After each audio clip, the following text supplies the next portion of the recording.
ఈ సినిమాలో చూడలేము మిమ్మల్ని. చూస్తారు. నాకు ఇష్టం అండి. నాకు జీవితంలో ఇష్టమైన రెండు. ఒకటి సినిమా చేయటం, 2 నాకు రాజకీయాలు ఇష్టం, 3 I want to become a business entrepreneur. ఏదో ఒక చిన్న బిజినెస్ చేయాలి.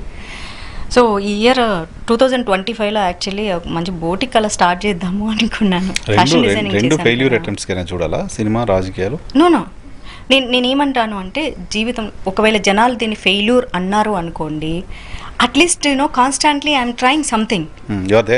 ఐఎమ్ దేర్ కదా. ఇప్పుడు నేను ఏది జీవితంలో నాకు ఫెయిల్యూరే లేదంటే యూఆర్ డూయింగ్ నథింగ్ అని. ఫెయిల్యూర్ లేని మనిషే ఉండరు. అసలు దాన్ని ఎవరో ఒక మంచి person, maybe a light person, knowledge ఉన్న person, it's not failure, it is experience అని చెప్పారు.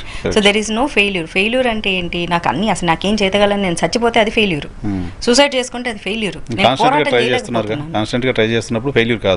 ఎగ్జాక్ట్లీ ఎక్స్పీరియన్స్ గెయిన్ చేస్తూ ఉన్నాను. Something I'm gaining. ఏదో ఒకటి చేస్తున్నాను. నాకు తెలిసింది ఫస్ట్ యాంకరింగ్ చేసా, తర్వాత సినిమాలు చేస్తూ 2015లో అండ్ నేను రియల్ ఎస్టేట్ కంపెనీలో ఉండి ఇన్వెస్టర్స్ మీటింగ్ చేయడం, అంటే నేను ఉన్నది బోర్డ్ డైరెక్టర్ కానీ but I need to speak.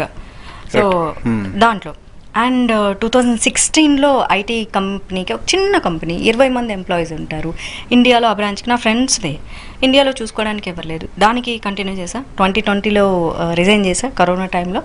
మళ్ళీ వచ్చేసి లాస్ట్ ఇయర్ మళ్ళీ ఇంకొక నా ఫ్రెండ్స్ ఐటీ కంపెనీలోనే బోర్డ్ డైరెక్టర్ జాయిన్ అయ్యా. మళ్ళీ 2024లో పొలిటికల్ అనలిటిక్స్లో జాయిన్ అయ్యా. Something I'm doing. And fashion designing చేసా. నా డ్రెస్సులు నేనే డిజైన్ చేసుకుంటా. మళ్ళీ ఎప్పుడన్నా ఎవరన్నా అడిగితే డిజైన్స్ చేస్తా. Of course I charge.